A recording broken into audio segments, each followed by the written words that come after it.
everyone, welcome back to our business mathematics class. In this session, we're going to discuss the demand function. You will learn what demand means, how to express it in mathematical form, how to draw the demand curve, and the factor that affect it. So, let's get started and explore how demand shapes the market. Kita mulai dengan konsep dasarnya dulu.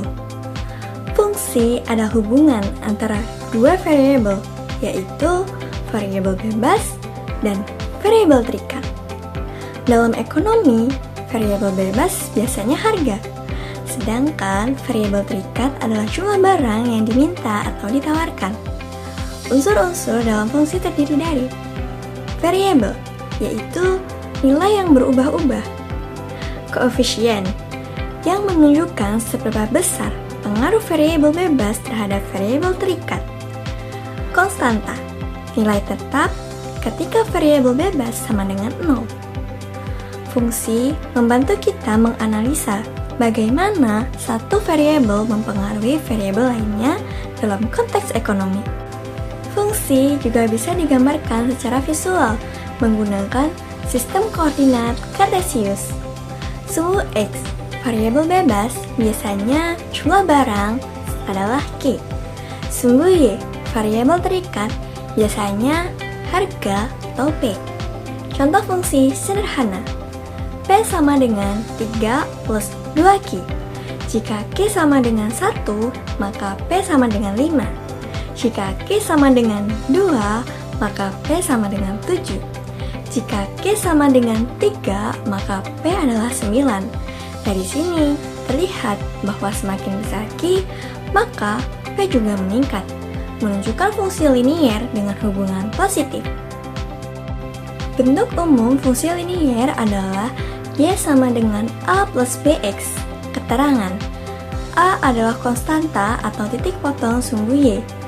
B adalah koefisien atau slope, kemiringan garis.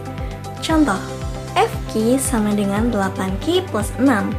Artinya, jika Q naik 1, maka nilai FQ naik 8 satuan. Fungsi linier menghasilkan garis lurus yang miring ke atas, dari kiri bawah ke kanan atas, menunjukkan hubungan positif antara dua variabel. Sekarang, kita bahas fungsi yang menjadi fokus utama, yaitu fungsi permintaan. Fungsi permintaan menunjukkan hubungan antara harga barang atau P dan jumlah barang yang diminta atau QD oleh konsumen. Menurut hukum permintaan atau law of demand, jika harga naik, maka permintaan turun. Sebaliknya, jika harga turun, maka permintaan naik. Artinya, hubungan antara harga dan permintaan bersifat negatif atau berbanding terbalik. Permintaan terjadi karena adanya dua unsur utama, keinginan untuk membeli dan kemampuan untuk membayar. Tanpa kedua unsur ini, permintaan tidak akan muncul di pasar. Ada beberapa faktor yang mempengaruhi besar kecilan permintaan suatu barang, antara lain harga barang itu sendiri. Semakin tinggi harga, semakin sedikit barang yang diminta. Harga barang lain, termasuk barang substitusi atau pengganti, dan barang komplementer atau pelengkap. Pendapatan masyarakat. Jika pendapatan meningkat, daya beli naik dan permintaan juga meningkat. Distribusi pendapatan. Ketimpangan pendapatan mempengaruhi pola konsumsi, selera atau preferensi konsumen. Barang yang sedang tren akan memiliki permintaan tinggi. Ekspektasi masa depan.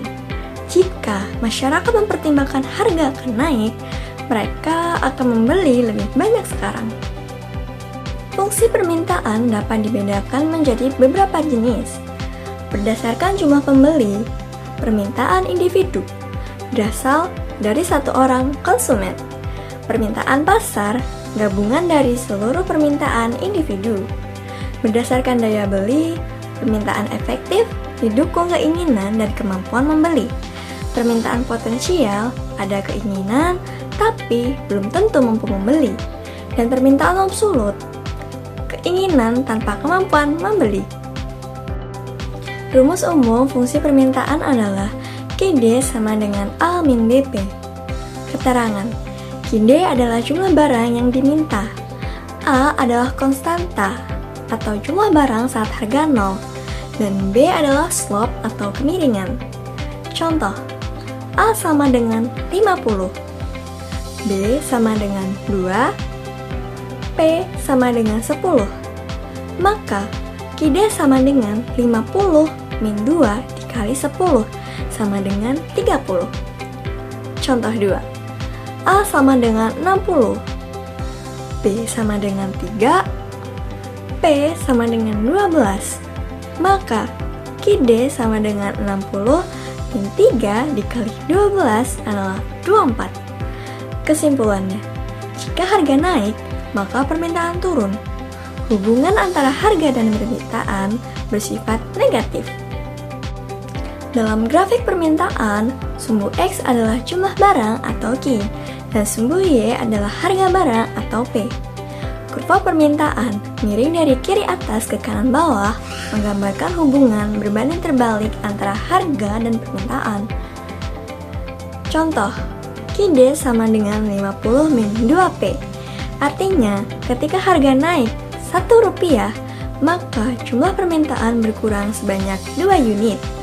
Saat harga turun, jumlah permintaan naik. In conclusion, the demand function show an inverse relationship between price and quantity demand. When price rise, consumers buy less. When price fall, they buy more. Understanding demand help business set optimal price and predict market behavior more accurate. Alright everyone, that's all for today's lesson about the demand function.